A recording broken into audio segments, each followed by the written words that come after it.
విద్యార్థులకు నాసిరకం భోజనం పెట్టేవారిని జైలుకు పంపుతామని హెచ్చరించారు ముఖ్యమంత్రి రేవంత్ రెడ్డి. ఎల్బీ స్టేడియంలో బాలల దినోత్సవ వేడుకల్లో మంత్రులతో కలిసి సీఎం పాల్గొన్నారు. తమ ప్రభుత్వానికి విద్య అత్యంత ప్రాధాన్యత అన్నారు. విద్యపై ప్రభుత్వం పెట్టే ఖర్చే రేపటి రాష్ట్ర భవిష్యత్ అన్నారు.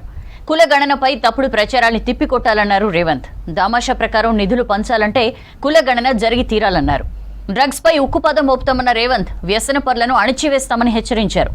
శాసనసభకు పోటీ చేసే అర్హత వయసును 21 ఏళ్లకు తగ్గించాలని దీనిపై తీర్మానం చేసి కేంద్రానికి పంపుతామన్నారు రేవంత్ రెడ్డి. గురుకుల పాఠశాలల్లో అదేవిధంగా మోడల్ స్కూల్స్ పాఠశాలలకు ఉచితంగా విద్యుత్తును అందించాలి అని ఒక్క కలం పోటుతో ఈనాడు రాష్ట్రంలో ఉండే అన్ని స్కూళ్లకు ఉచిత విద్యుత్తును అందించి మన పిల్లలు చదువుకోవడానికి అన్ని అవకాశాలు కల్పించాలనుకున్నాం. పాఠాలు చెప్పాల్సిన ఉపాధ్యాయులు పాఠశాలను పరిశుభ్రం చేసుకునే పని చూడడానికి బాగా ఉండదు. తెలంగాణకి ఇది తలవంపు అని చెప్పి సింగరేణి సంస్థ నుంచి ఉప ముఖ్యమంత్రి గారితో మాట్లాడి దాదాపుగా ప్రతి సంవత్సరం 150 కోట్ల రూపాయలు కేటాయించి పాఠశాలలో ఉపాధ్యాయులకు వాళ్ళకు అటెండర్లను అందించడమే కాకుండా పాఠశాలను పరిశుభ్రంగా ఉంచడానికి ఈరోజు నిధులను కేటాయించడం మొట్టమొదటిసారి అని నేను చెప్పదలుచుకున్నాను. యూనివర్సిటీలలో ఈరోజు వైస్ ఛాన్సలర్లు లేకపోవడం వల్ల ఒకవేళ గతంలో నియమించిన వాళ్ళు ఉన్నా అవినీతికి పాల్పడి టీచర్స్గా టీచింగ్ స్టాఫ్ కానీ నాన్ టీచింగ్ స్టాఫ్ రిక్రూట్మెంట్ జరగకపోవడం వల్ల ఈరోజు కాకతీయ ఉస్మానియా యూనివర్సిటీ లాంటి ప్రముఖమైన యూనివర్సిటీలు ఈరోజు పూర్తిగా దెబ్బతినిపోయి తెలంగాణ ప్రతిష్టకే భంగం ఏర్పడే పరిస్థితి వచ్చింది. అందుకే మా ప్రభుత్వం ఏర్పడిన మరుక్షణం ఈరోజు దాదాపుగా 10 యూనివర్సిటీలకు వైస్ ఛాన్సలర్ నియమించినాం. తొందరలోనే ఆ యూనివర్సిటీలలో ఉండే ఖాళీ పోస్టులను టీచింగ్ నాన్ టీచింగ్ అందరినీ కూడా ఈరోజు నియామకాలు చేపట్టడానికి ప్రభుత్వం ముందుకు వచ్చింది. అదేవిధంగా విద్య అత్యంత కీలకమైంది. విద్య కోసం పెట్టే పెట్టుబడి ఖర్చు కాదు, ఇది పెట్టుబడి భవిష్యత్ తరాల నిర్మాణానికి తెలంగాణ రాష్ట్ర పునర్నిర్మాణానికి ఉపయోగపడుతుంది అని ఈరోజు నిధులను కేటాయించడమే కాకుండా విద్యా కమిషన్ ఉండాలి అని ఐఏఎస్ అధికారి అక్నూర్ మురళి గారిని వారితో పాటు చదువుకున్న వాళ్ళని సభ్యులు చేసి ఈరోజు విద్యా కమిషన్ మొట్టమొదటిసారి దేశంలోనే తెలంగాణ రాష్ట్ర ప్రభుత్వం విద్యా కమిషన్ను నియమించుకోవడం జరిగింది. మీరు యుక్త వయసులోకి వస్తున్నారు. ఈరోజు సమాజంలో ఏ సమస్య ఉందో మీతో పంచుకోవాల్సిన బాధ్యత నా మీద ఉన్నది.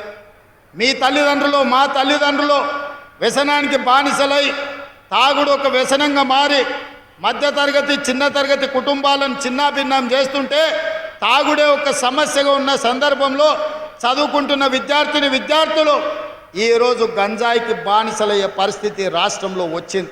వ్యసనాలకు బానిసలము కాము, సమాజానికి ఆదర్శంగా ఉంటాము, ఉన్నత చదువులు చదువుకుంటామని చెప్పి మీరందరూ కూడా పెద్ద ఎత్తున చప్పట్లతో నాకు మాట ఇవ్వాల్సిందిగా మిమ్మల్ని అందరినీ కోరుకుంటున్నా. గట్టిగా ఇంకా గట్టిగా చప్పట్లు కొట్టండి. మీడియా మిత్రులకు వినిపించాలి. ఫామ్ హౌస్లో పండుకున్న చంద్రశేఖరరావుకు వినిపించేటట్టు మొన్న జరిగిన దీపావళి సందర్భంగా సారా బుడ్లతో కోకేన్తో దావతులు చేసుకున్న వాళ్ళు గుండెలు పగిలేలా మీరు చప్పట్లు కొట్టండి. వ్యసన పరులకు మీరు సింహ స్వప్నం కావాలి. ఈ వ్యసన పరులను ఖచ్చితంగా కఠినంగా అణిచివేస్తామని చెప్పి ఈ వేదిక మీద నుంచి నేను చెప్పదలుచుకున్నా.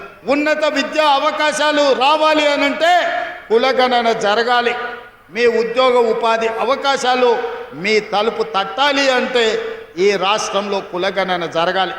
ఈ కులగణన మీ సంక్షేమ పథకాలు పెంచడానికి, మీ రిజర్వేషన్లను పెంచడానికి, ఆర్థికంగా మీకు ఇంకా నిధులను ఎక్కువ కేటాయించడానికే తప్ప ఏ ఒక్క సంక్షేమ పథకం తొలగించడానికి కులగణన కాదు.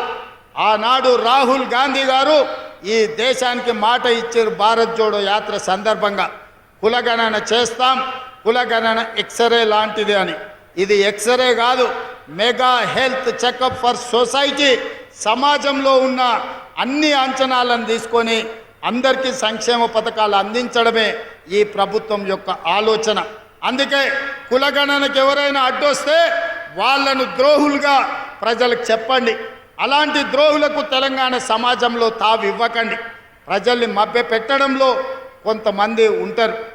10 ఏళ్ళ అధికారంలో ఉన్నప్పుడు ఏ నిరుద్యోగ యువకులు గుర్తురాలే, ఏ అశోక్ నగర్ చౌరస్తా వైపు మళ్ళీ చూడలే, ఎవడు దిల్సుఖ్ నగర్ల కోచింగ్ సెంటర్లు ఉన్నోళ్ళ గురించి ఆలోచన చేయలే. అన్న జరిగిన ఒలింపిక్స్లో ఒక్క మెడల్ కూడా రాలేదు. అందుకే 2028లో జరగబోయే ఒలింపిక్స్లో బంగారు పతకాలు తెలంగాణ రాష్ట్రం నుంచే తేవాలి, సాధించాలన్న లక్ష్యంతో యంగ్ ఇండియా స్పోర్ట్స్ యూనివర్సిటీని, స్పోర్ట్స్ అకాడమీని ఈరోజు మనం ఏర్పాటు చేసుకున్నాం. పండిత్ జవహర్లాల్ నెహ్రూ గారు ఇచ్చిన స్ఫూర్తి, పివి నరసింహారావు గారు తీసుకొచ్చిన విధానాలు ఈరోజు మీ జీవితాలలో వెలుగు నింపాలి. ఆ వెలుగు నింపే కార్యక్రమాన్ని మీ అన్నగా నేను తీసుకోవాలని నేను భావిస్తున్నా. ఎందుకంటే జీవితంలో ఒక చిన్న గ్రామం నుంచి, వ్యవసాయ కుటుంబం నుంచి 17 ఏళ్ళు కష్టపడి జిల్లా పరిషత్ మెంబర్ నుంచి తెలంగాణ ముఖ్యమంత్రి వరకు ఈ తెలంగాణ ప్రజలు, ఈ తెలంగాణ పేదోళ్ళు, ఈ తెలంగాణలో ఉండే దళితులు, గిరిజనులు, బలహీన వర్గాలు, మైనారిటీలు గుండెల్లో పెట్టి చూసుకొని భుజాల మీద మోసి ఈరోజు 4 కోట్ల తెలంగాణ ప్రజలకు నన్ను ముఖ్యమంత్రిని చేసింది. అందుకే ఈరోజు ఈ పేదోళ్ళ కోసం, పేదోళ్ళ పిల్లల కోసం, మీ విద్య కోసం, మీ అభ్యున్నతి కోసం ఈరోజు ఈ ప్రభుత్వం పాటుపడుతుంది. రాత్రింబగళ్ళు మీ అభివృద్ధి కోసం పని చేసే బాధ్యత నాది. ఈ కార్యక్రమంలో ఎవరు అడ్డు వచ్చిన వాళ్ళందరినీ కంప చెట్లను తొలగించినట్టు తొలగించి బంగారు బాట మీకోసం వేసే బాధ్యత మీ అన్నగా నేను తీసుకుంటా. రేపు జరగబోయే శాసనసభ సమావేశాలలో ఒక రెజల్యూషన్ మూవ్ చేయాలి. మీరు లెజిస్లేటివ్ అఫేర్స్ మినిస్టర్గా 21 సంవత్సరాలు ఉన్నప్పుడు ఎమ్మెల్యేగా పోటీ చేయడానికి 25 సంవత్సరాలు ఉండే. ఓటు హక్కు 18 సంవత్సరాలకు తగ్గించినప్పుడు ఎమ్మెల్యేగా పోటీ చేయడానికి 21 సంవత్సరాలు నిండితే ఎమ్మెల్యే ఎన్నికల్లో పోటీ చేసే విధంగా రాజ్యాంగాన్ని సవరించమని మీ రెజల్యూషన్ మూవ్ చేయండి. అసెంబ్లీలో ఏకగ్రీవంగా ఆమోదం పొందిద్దాం. ఎందుకంటే 21 సంవత్సరాలు నిండినోళ్ళు ఐఏఎస్లు, ఐపీఎస్లు జిల్లాలను నడుపుతున్నప్పుడు మా యువకులు 21 సంవత్సరాలు నిండినాక ఎమ్మెల్యేలుగా రాణిస్తారని నాకు సంపూర్ణమైన విశ్వాసం ఉంది. ఇక్కడికి వచ్చిన విద్యార్థులు 21 సంవత్సరాలకే ఎమ్మెల్యే పోటీ చేసే హక్కునివ్వాలని గట్టిగా చప్పట్లతోని శ్రీధర్ బాబు గారికి మీరు విజ్ఞప్తి చెయ్యండి. శ్రీధర్ బాబు గారు, మీరు గుర్తుపెట్టుకొని మా పిల్లల విజ్ఞప్తిని రేపు అసెంబ్లీలో మీరు రెజల్యూషన్ మూవ్ చేయాలి. ఎందుకంటే ఈ దేశ భవిష్యత్తు యువతీ యువకుల చేతుల్లో ఉంది.